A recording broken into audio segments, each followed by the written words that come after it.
Hi everyone, and very welcome to the EUROCONTROL Stakeholder Forum series. I am Jacopo Prissinotti, the Director Network Management here in EUROCONTROL, and I will be talking with some of the colleagues here around how we're going to prepare for what is going to be the busiest summer ever after 2019, and also how we're going to manage the Russian invasion of Ukraine impact on the aviation network. I'm very pleased to have, and I thank them again, esteemed colleagues. I have Florian Guillermet, the CEO of DSNA, Ola Hansson, the COO of Lufthansa, and Rafael Fernandez Villasante, the head of operations of AENA. So with all of them, we're going to have very interesting discussions, and I want all of you to stay tuned. Now, a little bit of a technical information. We're going to have a question and answer session, so you need to activate your chat function as you see on the slide, and if you encounter any technical issues, just use the chat function for that. I apologize in advance since I see that there's a lot of colleagues connected. I see that also there is, we're going, as you know, live in LinkedIn and live on YouTube. We already received a lot of questions, so we might not be able to answer all of the interesting questions that you will put up. So now let me put a little bit of context and meat on the charcoal, as we say in Italy, about how we're going to speak. So first of all, the most important thing is the impact of Ukraine. You see here from the chart, we have a lot of traffic which has been moved out of Ukraine, but also the surrounding areas of Ukraine, moving essentially traffic towards the west and having an impact on the overall network. In addition, the traffic is coming back. So if we move to the next slide, you will see that I think this is a very interesting slide to show how steeply it's coming back. The light gray lines in the back show the 52 weeks of 2019, the highest year ever in terms of traffic. And you see that the levels were going up to 37,000 movements during the August period of that time. The light blue line shows the impact in 2020 of COVID, and you see the steep downturn during March, and you see a little bit of recovery, but still very little traffic. The yellow line shows last year, 2020, and you see there was some recovery, but still very shy. There was demand, but still very far from 2019. What is interesting to see is, first of all, the dark blue line, which shows this year, 2022, and you see that the Omicron impact at the beginning was hard on us, but you see immediately a sharp recovery. And you see where we are today, we are 86% of 2019, and you see the dotted green line is the forecast for the next 6 weeks, where you already see the importance of traffic growing back and going to highest level. Now, the distribution that you see in the network is different, and I needed to add a new color, the dark green or the black that you see, because it's true that we are at 86% in the network, but it's also true that there are areas where, as you know, because of the Ukraine situation, are very low, but a lot of other areas, and you see namely Germany in the southeast area of Europe, also in France, in Spain, we are above 100% of 2019. So the good news that there's a lot of requests, there's a lot of demand, but also the other good news is that the passenger psychology and willingness is really to fly. And at the moment, we are in a situation where mostly capacity is not even meeting the demand in a lot of areas, and our colleagues will explain also why. So this is also to show to you that on the left side, you see traffic is growing, what I was saying before, but after COVID, volatility remains very important. The model has changed. The airlines are planning in a more effective way, and they are more reactive to changes. So volatility is still there, and we need to adapt the planning in a very short timing, differently from the past. But also, on top of everything, we have additional complexity in the network. We have the situation in Ukraine. We have as you probably know, in France, they're implementing a brand new system in operation. So we have some constraints there, and we will have Florian speaking about that. But also we have additional complexities like the airports having some difficulties in ramping up because they find difficult to find people to be hired and to have enough staff to manage the demand. So all this combination creates a very complex environment and a big challenge to manage this summer. I would really like to say that we are where we are today, and we are a positive outlook on what we're going to do this summer because of the unprecedented cooperation that's taking place between all the various operational actors, between the airlines, the NSPs, the airports, the military, and all the actors which insist in the network to make all the best to manage such a complex situation for this summer and allow the flying passengers of Europe to have a good flight always. So with that, I would like to ask my colleagues, starting from Ola Hansson from Lufthansa, to provide their input on how they see the situation entering into the summer, and to give a first view briefly on the situation going forward. Please, Ola.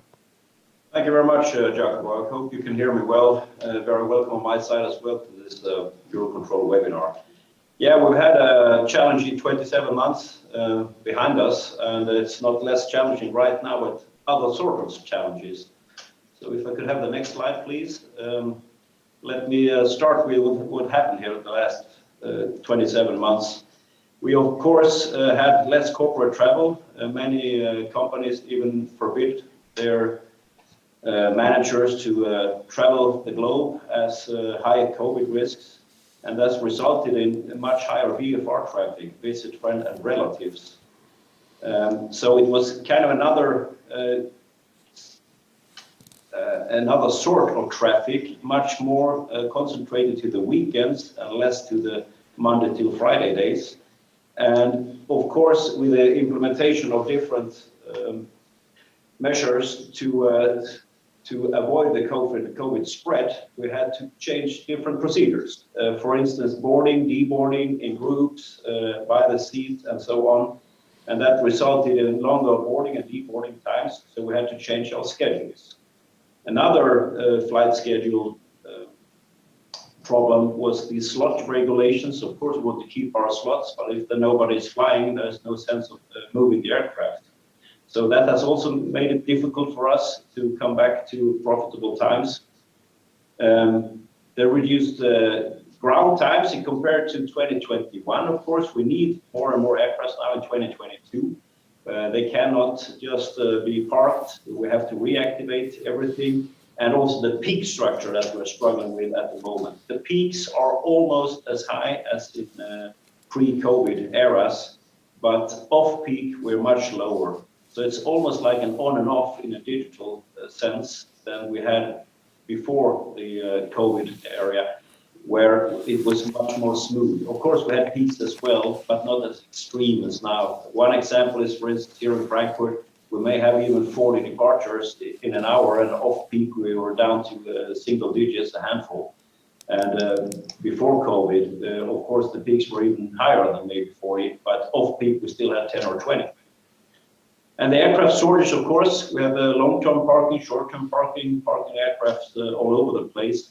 And now coming back here, we started to activate many aircraft in February. And the period of February to May, for instance, we have activated over 50 aircrafts here. It's almost one a day. And that was a huge challenge for our technical staff. Also, the delayed delivery of material. I think everybody, not only in aviation, but everybody now is struggling with the supply chain. We also feel that. And of course, the specialists, the shortage of specialists also remains. Coming back to human resources, it's more or less shortage of personnel all over. We have pilots that haven't flown for 2 years, other staff as well. Reactivating all those now, that's not done overnight. Lots of time and resources are admitted to that. And also for the ground staff, the airports, the suppliers, different suppliers in every sense. And that's actually right now our number one problem that we have, getting ground ground handling service up to a reliability that was here before COVID. And that's a tough job. New processes as well. Still, to some areas and destinations, we need to check documents by passengers. And we try to digitalize that as much as possible. Not every passenger flying is digital native.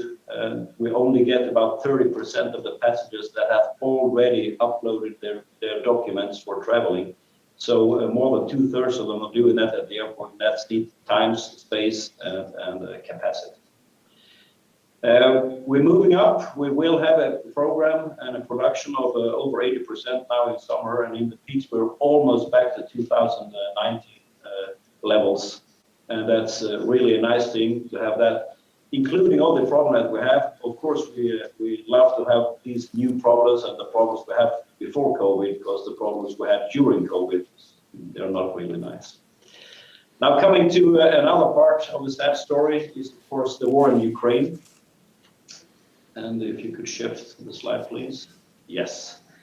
I think this slide is really perfect to illustrate the intercontinental situation that we're having right now. So flying to Japan or Southeast Asia in general, it's a really narrow band to get there over Turkey and Iran.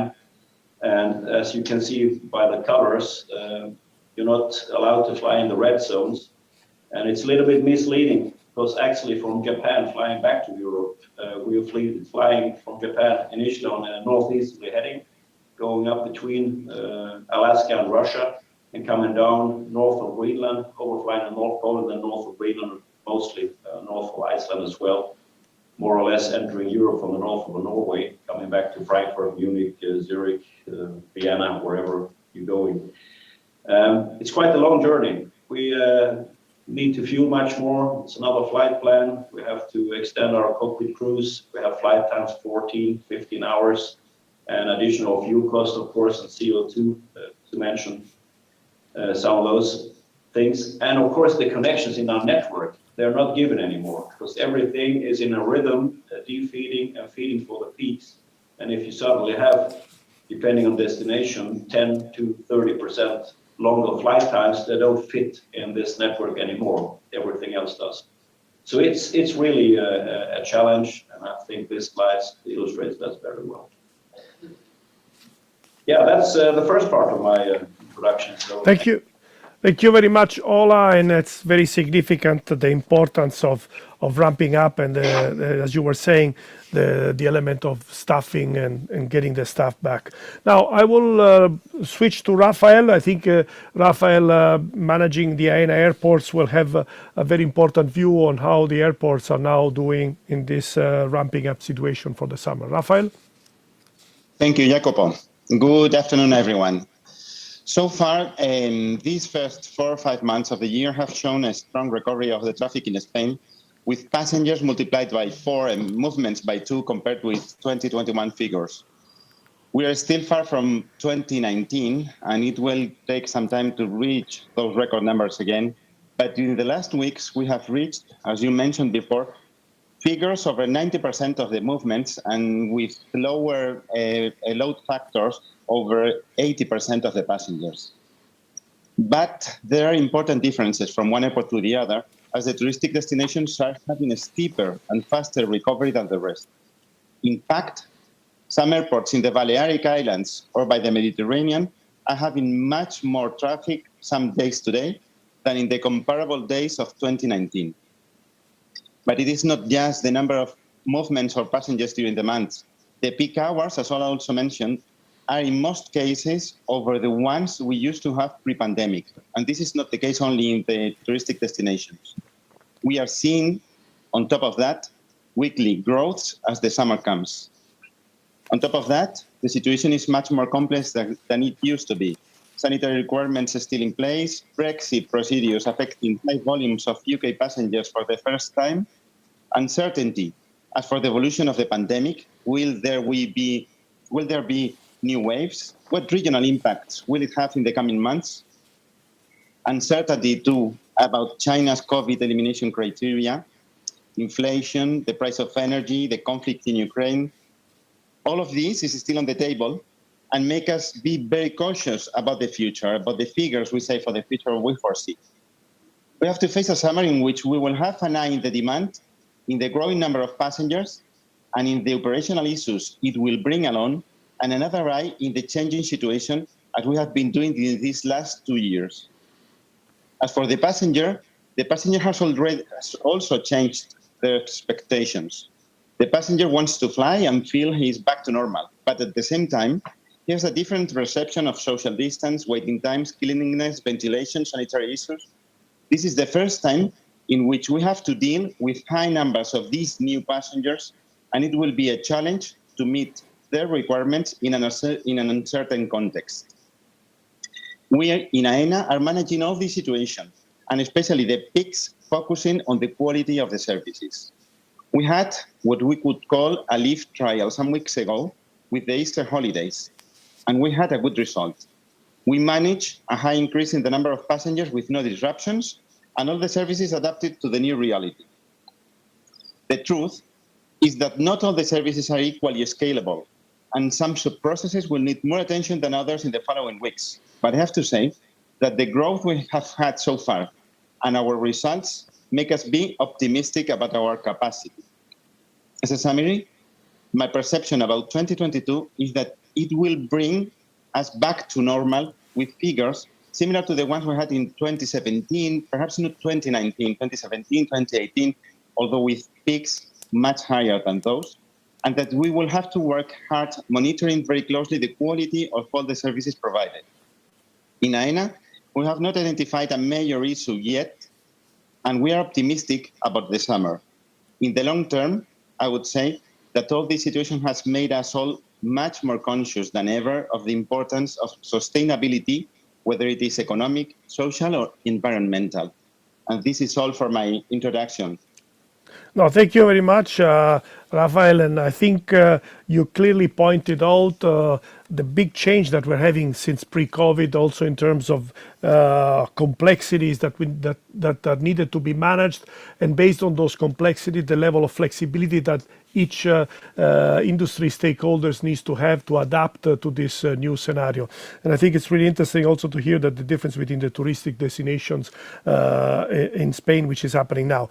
Now, I give the floor to Florian Guillermet, the CEO of the SNA, to provide us his view from the NSP perspective. Florian. Thank you, Jacopo, and good afternoon to everyone. Yes, maybe just to start by highlighting that for us, the summer 2022 preparation was definitely one of our key objectives. That's what we've been busy with over the last few months, basically since the end of the summer 2021. And from that standpoint, I wanted to highlight that we've tried to learn our lessons in doing this preparation. In particular, in 2021, the performance overall of DSNA was not good. It generated alone about half of the delays at the European level. And we really tried to learn those lessons by doing the preparation for this summer period. So what we've done is really to focus on what we could change to do things differently. Unfortunately, there is one parameter that we couldn't change so much, which is our level of staffing in DSNA as regard to our controllers. It is still fairly low compared to what it should be. We are on the progress of recovering and we hired over the last few years a number of controllers that are getting their qualification, but it is still at a historically low level compared to where it should be. So that's a kind of structural fact that we have to take into account. The situation will get better in 2023, but in 2022, that's still a situation we have to face. So this being said, we worked on a number of other elements preparing for this summer. One of them is obviously the for-flight transition, which is a major change to a DSNA system, but I would say that it is as well a change that has an impact across the network. Maybe we will come back on that on the specific elements that have been put in place from that standpoint. I would say this is where maybe we have a clear network impact and where we see that the unforeseen Ukrainian crisis has as well forced us to change and adapt our plans, because we are mindful as well of the traffic, as you showed, that shifted to the eastern part of Europe in proportions that were absolutely not expected. So we have as well to contribute to helping, I would say, our neighbors who are as well helping ourselves in terms of taking some traffic in relation to the for-flight change. So this impacts really the eastern part of the French airspace with the RAMS ACC, which is moving to this new system. So one focus was the for-flight preparation. Another focus in terms of preparing this summer was definitely to address as well the green recovery. We want to as well contribute to making sure that we do things differently from that angle compared to what we did in the past. This means that the kind of good practices we put in place during the COVID crisis in terms of optimization of the trajectories and so on, we've tried as much as possible to keep those and to work with the airline, with the network manager in particular on route availability measures to make sure that we avoid to put any kind of constraints on the trajectory when it's not absolutely necessary. That's the second element. And the third element is back to what you were highlighting, Jacopo, and I think this is pretty much as well in line with, I would say, the overview from airports and from airlines, which is this steep ramping up of the system, making sure that we deliver capacity where it is needed and when it is needed. And this is where we have done a lot of work, both internally in the SNA, but as well with you, with the network manager, with our different neighbors, whether it is in the FABEC context, but as well, I would say we try to work with all the ones who had to contribute to it, to make sure that we were able to cope with the demand which was changing. And I think you highlighted that. It changed compared to previous years, compared to 2019, in terms of both complexity. And for us, this complexity means that we have to deal with concentration of traffic, either over a certain period of time, like weekends, and it starts on the Friday and ends on the Monday, or on certain flows of traffic, which were not so busy in 2019. So concentration in some parts of the airspace and adding complexity, I think, compared to what we were managing so far. But as well in terms of volatility with, I would say, an overall traffic pattern, which is not totally unpredictable, of course, but which embeds some more volatility and predictability on when it will come exactly, how it will come, and with flows which are quite changing a lot from one week to another one. To cope with that, we had to strengthen the flexibility of our workforce to a certain extent. So we worked during this winter on additional measures to provide more flexibility, more capacity as well. And just to give you an order of magnitude of what it means, we have changed the rostering of our 5 ACCs. We have changed the rostering of 7 ATC control towers in our biggest airports to be able to cope with both the recovery of the traffic, but as well to cope with a higher degree of flexibility. It is not certainly not full flexibility that we can provide. We have tried to provide some more instruments to cope with it. But overall, we do expect that this will be an improvement compared to 2019. And this is so far what we actually observe, that this situation is actually better when we look at how the traffic is being handled by the SNA those days. Oh, that's great, Florian. And I think it resembles also what your colleagues were saying. There is a fundamental need to inject more agility in whatever industry partners in order to manage this new situation coming in with this ramping up, but with this COVID, post-COVID changes that we are experiencing. Now, I will first of all thank you, all of you three, for providing a clear and very pragmatic view of the situation entering the summer. I have some first some specific questions for you three, and then I think we will swap to the panel. I think to the question and answer from the externals. I think we're right on time. So first of all, to Ola, since you were talking about the fact of how difficult it is to go around, let's say all the sanctions and the Russian unavailability of the airspace, for how long can Lufthansa and other airlines can manage the situation? How important it is eventually to reestablish as soon as possible, if hopefully the situation in Ukraine and the Russian invasion will improve? And also maybe you can touch base a little bit on the fourth flight and in Rams and the Polish situation. What was your experience so far in terms of cooperation to ensure the best service possible? Ola. Yeah, of course.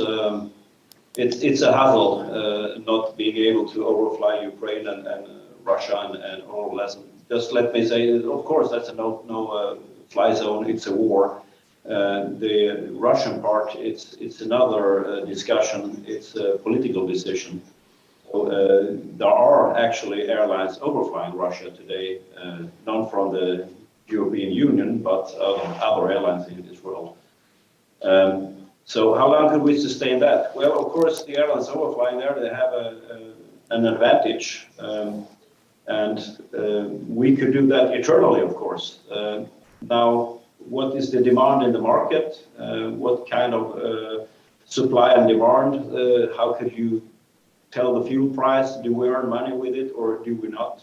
It's more or less for me an economical and economical decision. Do we want to do it? Now, if we don't earn money flying there is only one other thing that could be important for us, and that's the importance of the destination, the country that you're serving, for political reasons, for maintaining a network, and so on. But of course, it's a real disadvantage for us, and also thinking about fuel prices, thinking about CO2, and we would love to have a quick solution to that. Now we think it's going to be years before we're able to overfly Russia again, and that's what we're planning. We have less frequencies, of course, to the Southeast Asia part in Japan, but we intend on maintaining what we have right now, or even boost it if the demand rises. Now to fourth flight in Rams, of course, we anticipated that. It was well informed. We knew about it. We have a good connection here with DFS and the Karlsruhe sector. They prepared for it. They were able to get their capacity up 10-15%, so that anticipation could be executed. And we actually didn't feel very much of it. Yeah, we had, I think, about 100, 120,000 delay minutes overall for that. But divide that with the amount of flights that we had and so on. It was not significant. We noticed it, but it was not significant as it was well prepared. We actually were a little bit afraid of more impact in a negative way. So that was okay for us. Poland was almost the same. We felt it. There were, I think, up to 200 flights rerouted in our Karlsruhe and Bremen sector for the DFS, and that also produced some delay minutes. But it's actually, we also anticipated a worse development of that.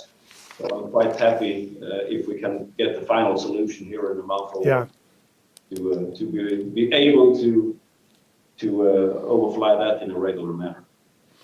Okay, now thank you all, and thank you for your words also. And it's important to note the competitive disadvantage that the European carriers have versus the rest, not being able to overfly Russia.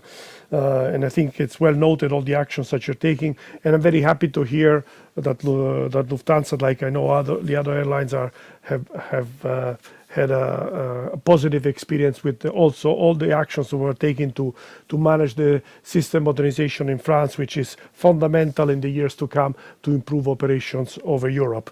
Now over to Rafael. I wanted to ask you if you could dig a little bit more on where do you see in detail the airport bottlenecks and how this can be managed, and what type of actions have you been taking to improve for this summer, wherever possible, the passenger experience going through your airports.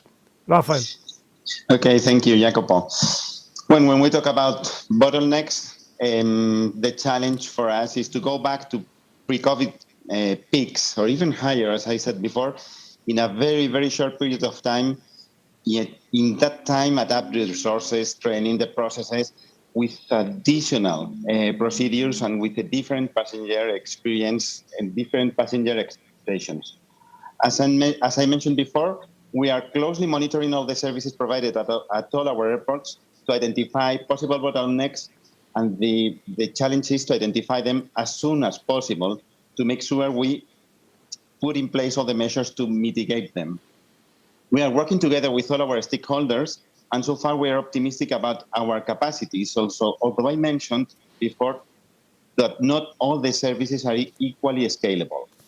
It is not just a question of number of personnel available, which is the case, is the issue in some cases, but it is also a question of recovering the culture of working in a high demand situation.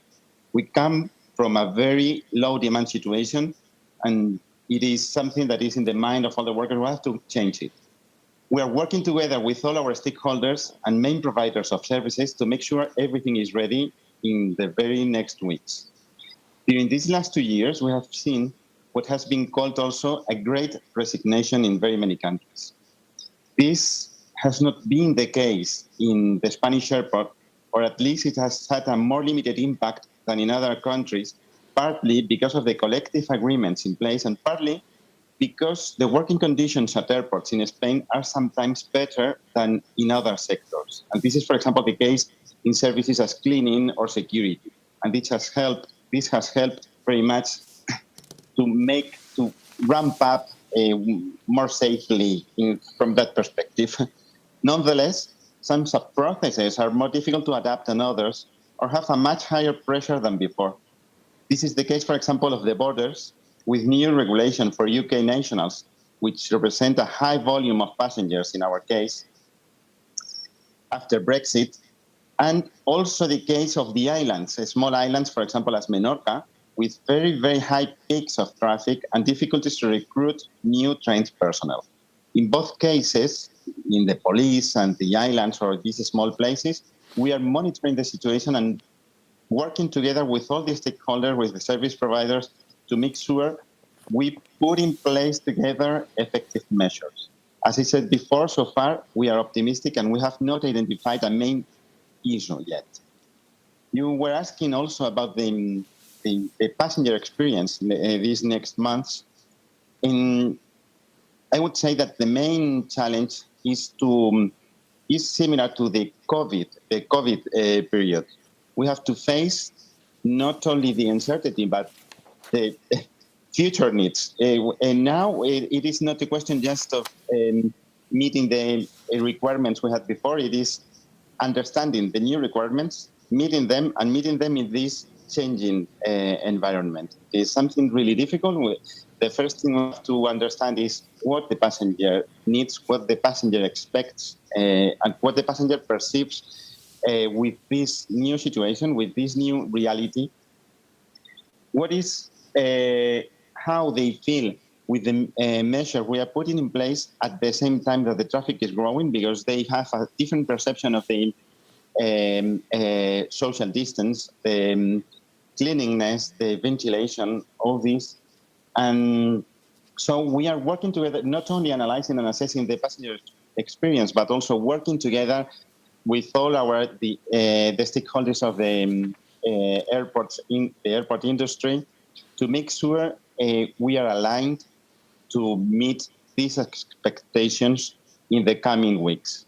It is not easy, but we are working hard with them. As for the services themselves, we are very used to adapting the size of the service to the demand. So, of course, we are readapting the services to this new demand.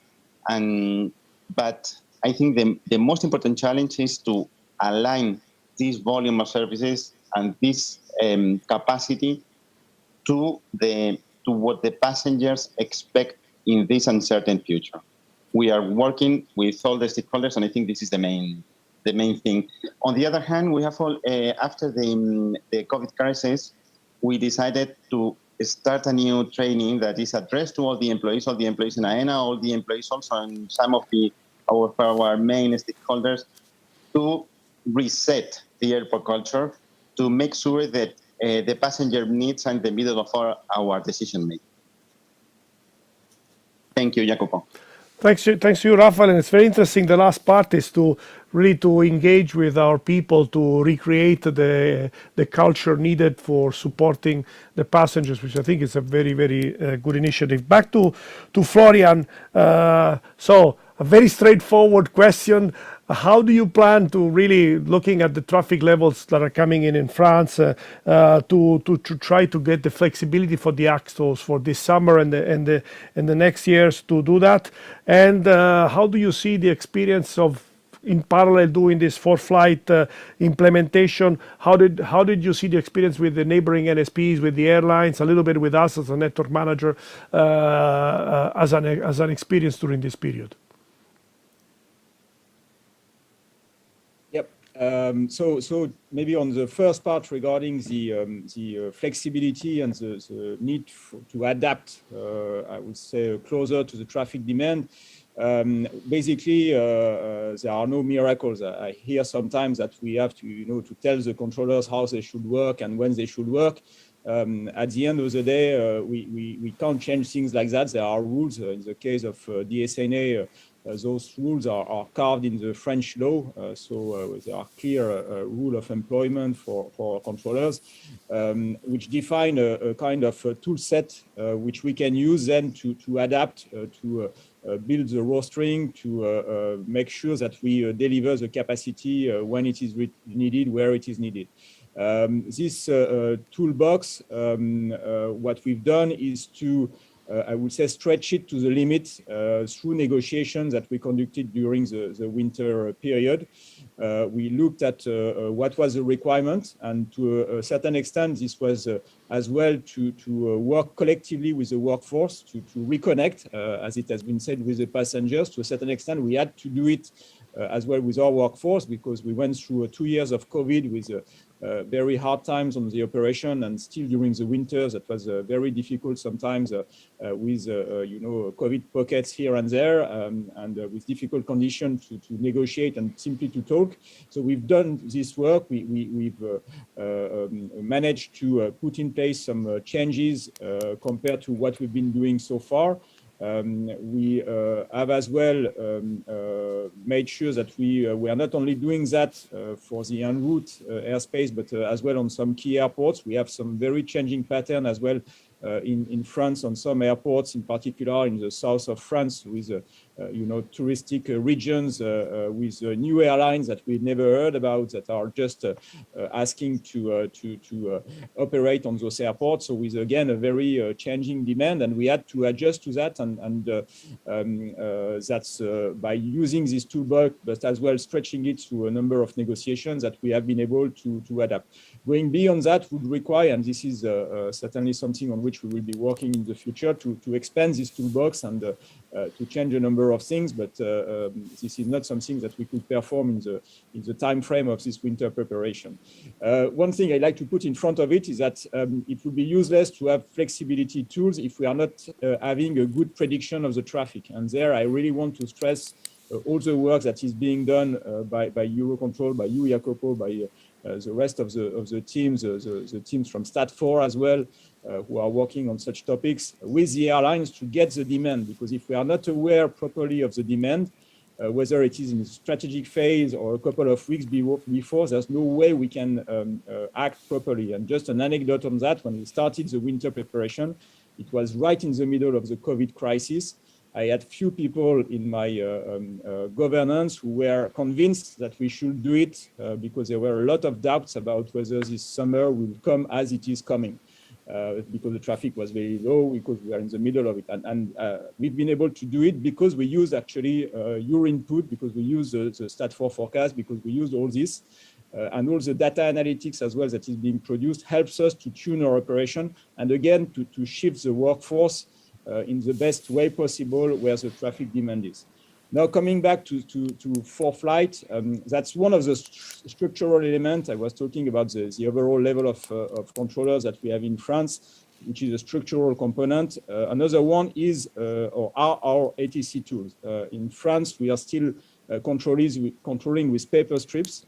So at the end of the day, there's no way a French controller can have the same level of productivity as in other places of Europe with a system that is 30 years old. That's simply impossible. So this is one of the reasons why we've made the crazy decision to move ahead with 4 flights right before the summer period, with potentially a lot of consequences, because we knew this was an absolute necessity, and there is a full sequence of shifting all the other French ACC after this one into this new modern system.